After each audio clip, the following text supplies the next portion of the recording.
Bismillahirrahmanirrahim. Assalamualaikum warahmatullahi wabarakatuh. Perkenalkan, nama saya Diana, program studi Teknik Budidaya Perikanan tingkat 3 di kampus Politeknik Kelautan dan Perikanan Sorong. Di sini saya akan membahas tentang teknik budidaya kerang abalon. Hal yang melatar belakangi saya mengambil biota ini adalah abalon merupakan kelompok moluska laut di Indonesia dikenal dengan nama kerang mata tujuh atau siput lapar kenyang, di mana beberapa jenis ini merupakan komoditi ekonomis. Daging abalon mempunyai nilai gizi yang cukup tinggi dengan kandungan protein 71,99%, dengan lemak 3,20%, sedangkan seratnya 5,60%.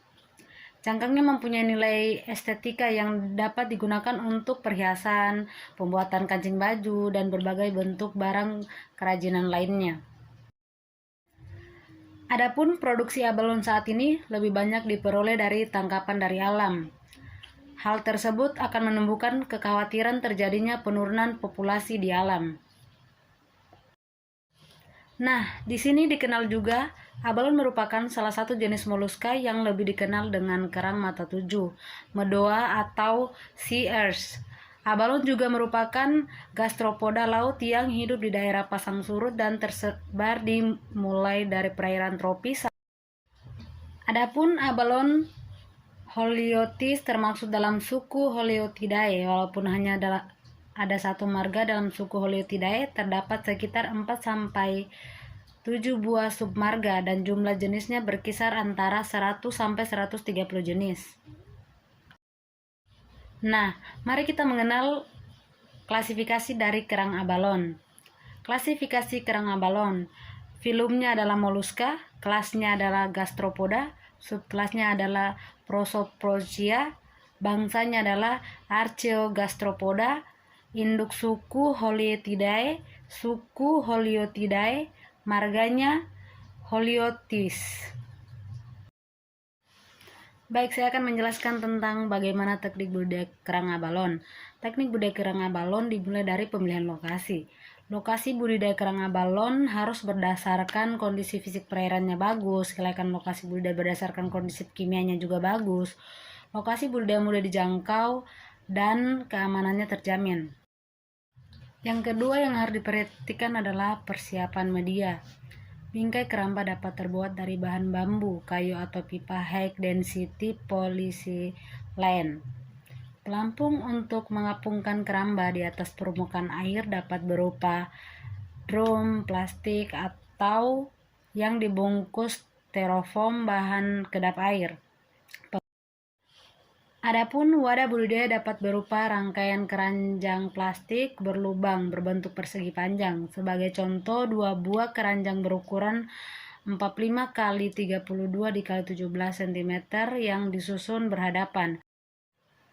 Yang ketiga adalah seleksi benih. Seleksi untuk larva yang akan ditebarkan pada keranjang pendederan dilakukan dengan cara memilih larva yang ada pada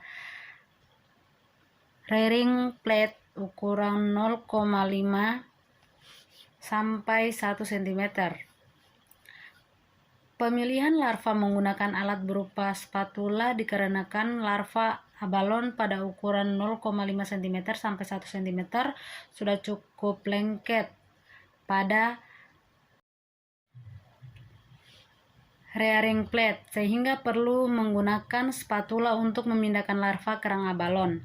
Larva yang telah diambil dengan spatula diletakkan pada keranjang pendederan yang berisikan UlfASP sebagai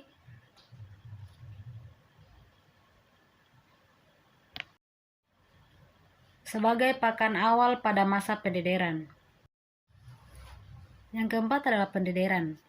Keberatan awal untuk proses pendederan dengan ukuran kerang abalon 0,5 sampai 1 cm berjumlah 250 ekor per keranjang. Setelah mencapai ukuran 2 cm sampai 3 cm, keranjang abalon akan diseleksi lagi, bertujuan untuk mengurangi kepadatan dan kompetisi dalam mengonsumsi pakan sehingga kerang abalon dapat tumbuh dengan optimal menjadi 100 ekor per keranjang. Hal yang sangat penting yang harus diperhatikan dalam budidaya kerang abalonnya adalah Manajemen kualitas airnya. Pengelolaan kualitas air pada kolam pendedaran kerang abalon ini dengan cara memastikan bahwa sirkulasi air lancar, karena sirkulasi air berperan dalam mengeluarkan amoniak yang berasal dari kotoran atau sisa pakan yang jatuh ke dasar kolam pendederan, sehingga kualitas air tetap terjaga. Aerasi pada tiap kolam harus berjalan lancar agar suplai oksigen pada kolam pendederan baik. Adapun pergantian air secara keseluruhan dilakukan setiap 3 hari sekali dengan cara membuka saluran pipa pembuangan outlet untuk membuang sisa pakan yang berada di dasar kolam agar tidak menimbulkan amoniak.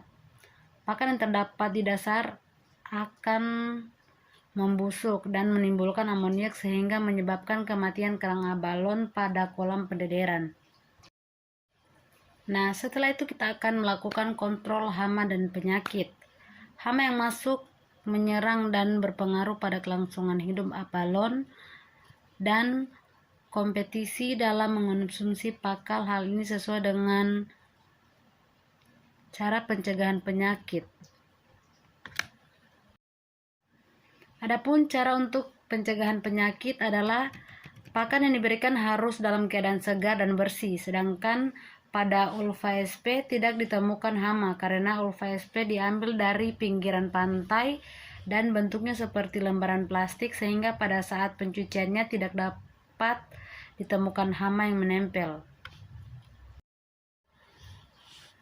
Nah, kita masuk pada yang terakhir. Yang terakhir adalah panen dan penanganan pasca panen kerang abalon. Panen yang dilakukan bertujuan untuk proses selanjutnya, yaitu pembesaran dengan kepadatan 2.500 ekor per kolam. Panen dilakukan ketika ukuran kerang abalon telah mencapai 3 cm sampai 5 cm untuk membedakan ukuran abalon yang berbeda sehingga dapat meningkatkan pertumbuhan abalon. Peralatan yang digunakan pada saat panen adalah spatula, pipa shelter, aerasi, dan kolam indukan. Nah, sekian dari saya. Itulah cara teknik budidaya kerang abalon. Lebih dan kurangnya mohon dimaafkan. Wassalamualaikum warahmatullahi wabarakatuh.